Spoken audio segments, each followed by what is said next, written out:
Hello there, welcome back to Legends with Durka on the Series X, where today we are testing out the new Tier 6 premium French battleship, the Strasbourg.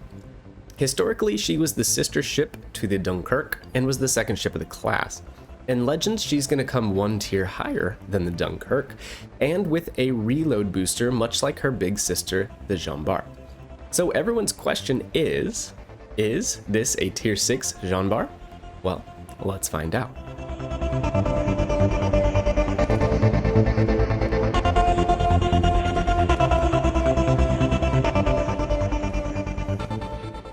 No.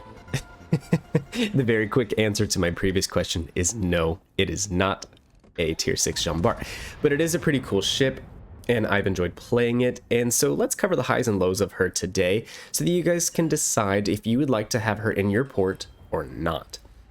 Before we do, let's look at the current ship setup. I kind of played around with it a little bit and did a few different things, but currently ended up using Robert Jaujard. The Azur Lane Dunkurque commander, if you were to have her, that would be a fantastic choice. She has a perk called Frontal Fire that allows you to switch shell types in 1 second. If I think she's an 11-1 commander. If the guns are loaded, you can change shell type and it would switch in 1 second. I went with Jaujard though to try to bring the penetration of the shells up a little bit, as they can struggle in this department, especially when up-tiered. Inspirations I bounced around with a few different ones, mostly landing around trying to bring the accuracy up. It can be very shotgun-esque at times. If you were used to playing French battleships, you know what I mean. A lot of horizontal dispersion. We'll talk more about that a little bit later. I tested out Revel for gun speed. That was not a bad idea at all. It brought the reload of these 330s down to 20 seconds. And of course, I am not using flammable cannoneer or gyrating drill bits. I want to keep her as fast as possible and also as lame retardant as I can. So how does she compare to other battleships at the tier? For today's comparison, we will include every Tier 6 battleship except for the Duke of York, Poltava, and Ashitaka, as I do not have those ships. Otherwise, it should be every Tier 6 battleship. Strasbourg has 55,000 HP, which is about the smallest amount of health at the tier. Only her sister, the Lion, has a worse HP pool, so you have to be very careful when playing her. Her torpedo protection of 25% is only slightly above average. It's really comparable to most of the other battleships of the tier. The heals, you get 3 of them. They are good for 8,100 health. This is not a good heal. French battleship heals are among the worst in the game, and Strasbourg is no different. While we're on the subject of survivability, which is a department she struggles in, she's armored like a Fiat with mostly 26mm plating everywhere. It's not a very robust armor scheme, and when you get into some gunfights, especially with other battleships, it shows, and you'll figure it out very quickly that it's not a tanky battleship. The bow is 26mm as well, and really that's not bad, because most of the other battleships at the tier actually have a 25mm plate. But still, you are going to get overmatched by all 15-inch guns or 380s, and that is the majority of battleships, especially if you're up-tiered. So keep that in mind when you're looking at nose-in engagements, because you will likely be pinned right through the front of your ship. Jaujard has a 32mm plate, so you know the kind of Jaujard playstyle, sitting bow in and just tanking everything, you cannot do in the Strasbourg. And of course I say all that, and look at me here bow in with an enemy battleship.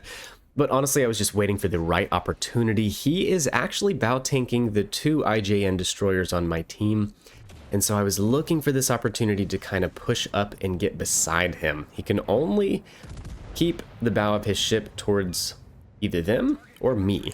If he keeps tanking them to try not to get hit by torpedoes, I can move up, use this reload booster, and get him off the board. So good team play there. Thank you to the 2 destroyers that were there with me. We easily won this side with their help.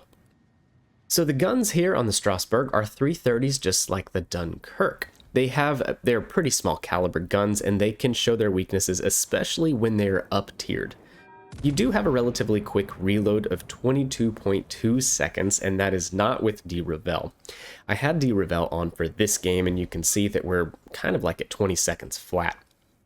The HE shells hit for 4,800 apiece. That is a little below average for the tier. And her AP shells at 9,700 are also a little lower, but that's to be expected with 330s, which are essentially 13-inch guns. The quick reload does give you a decent DPM damage output. She's in 4th place at the tier for dealing HE damage and 8th for AP. The AA armament is awful. I found myself getting picked on in a couple matches by carriers. I don't know if it's just a new shiny ship to screw with, I guess, but you can absolutely be dumpstered by tier 7 carriers. So we'll talk about playstyle here later, but definitely if there are carriers, you're going to have to stay close to your team and try to rely on some other cruisers or big battleships. But yes, it's about the worst at the tier.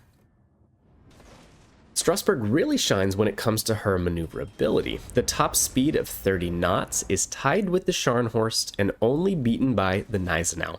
It's one of her redeeming qualities, along with the 3rd best turning circle for tier 6 battleships and the fastest rudder shift at the tier, 10.9 seconds. So she's very maneuverable, and that makes her fun to play, absolutely. Her concealment is average, 14.2 kilometers. So stats-wise, there's some good and bad.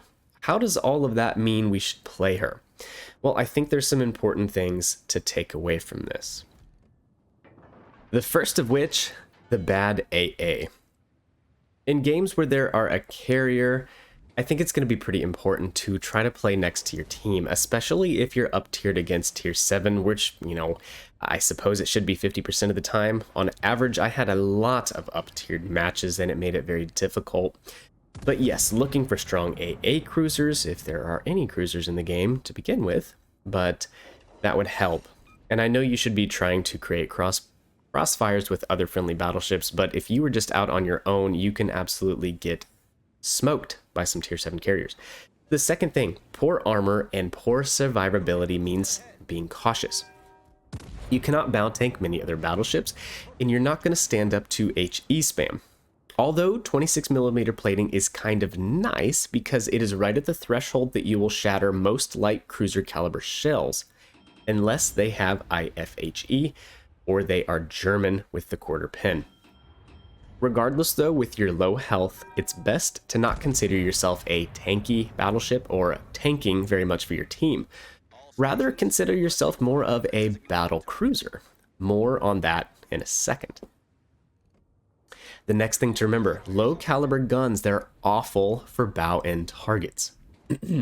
That mixed with your horizontal dispersion that looks like the heat wave from Halo Infinite, you're going to have a tough time with bow end targets. There are plenty of cruisers who can armor angle against your 330mm guns, so if you're not getting broadside shots, you could be in a lot of trouble. And then the fourth takeaway is a very good thing. Your high speed and nearly the best maneuverability in class could be put to use. It doesn't always work out that way, I'm not gonna lie. For instance, this match over here on this side with the islands, it forced me to play pretty linear. If I had the option, I would have considered pointing my stern towards the enemy and kind of getting into a kiting position to where I could escape quickly if I needed to. The rear gunfiring angles are awesome, and you could easily maneuver away from enemies, making yourself harder to hit and damage. Again, this map, the way everything worked out here, I didn't really have the opportunity to do that, and as I was watching things unfold here, basically I started to think that my only chance of winning was going to be on points, and I probably needed to escape. So yes, bad AA, stay next to friends, poor armor, poor survivability, be cautious, low caliber guns, look for broadside targets, and, try to flank if you can, because just staying bow end's not going to work. And your high speed and maneuverability means that you could play kind of in a kiting role.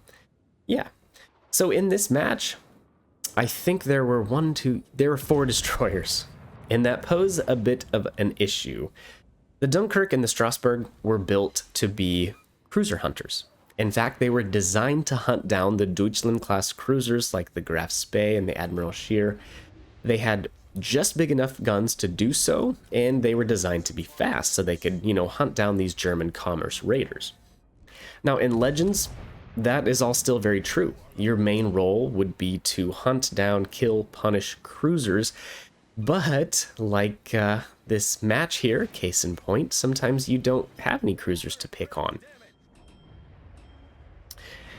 You're still decent at killing destroyers. You have a quick reload, and you have the reload boosters, as well as great maneuverability to dodge torpedoes. But sometimes it just stinks when you don't get to do what you're really designed to do. On that note, we really haven't talked about it. You saw me use it against the Ismail at the beginning, but you come equipped with 2 reload boosters. They can be quite deadly if an enemy is not paying attention. A lot of cruiser players and even battleship players, they will wait for you to shoot so that they can try to maneuver and turn broadside to get away from you. And at that time, you can use your reload booster and put them in a world of hurt. I found it's best to save them for a cruiser who makes a mistake, gets in a broadside situation, or a destroyer that you can quickly unload a lot of hate onto really quickly. So this game, we are down to the end, just myself. We have a great points lead, and I know at this point that is the only way that I'm going to get away from here and win the match is just solely on points. So the plan was to back up just enough to where I could sail out towards the edge of the map, and I figured with 18,000 health I could survive any shots from this enemy Strasbourg. So that was the plan. Now, earlier we didn't really talk about it, but the HE shells, your fire chance isn't exceptional. It's not very good at all. In fact, let me look on the spreadsheet. 35% fire chance. So it's not exceptional. In fact, earlier you might have noted that there were several times where I really needed to get a fire, like on that Colorado. But I only got 2 fires this entire game. So I was not expecting this guy to get 3 fires and 2 salvos, and that is going to be the heartbreak that loses the game. And I'm not going to complain about it. It's just RNG. Sometimes you get lucky, sometimes you get unlucky. If I had it to do again, I probably would have sailed more towards the Colorado. Apparently with this guy's fire chance, Mr. Pyromancer here, I would have had a better chance up there against the Colorado.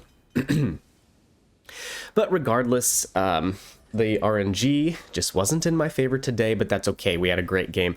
Overall, the Strasbourg is a very fun ship to play. I'm kind of enjoying it. You just have to keep in mind that it is not a big tanky battleship. You're not going to do well against other battleships necessarily, unless you get some fantastic flanking maneuvers or something like that. Would I recommend buying it? I don't know. There's a lot of really strong tier 6 battleships. Scharnhorst, the Nelson. I really like the Hood. There's some tough competition there, but let me know what you guys think of the Strasbourg down below. I look forward to hearing from you guys. Be sure to like the video as it helps a lot, and subscribe to the channel for future content. I would really appreciate it. All right, guys. See ya.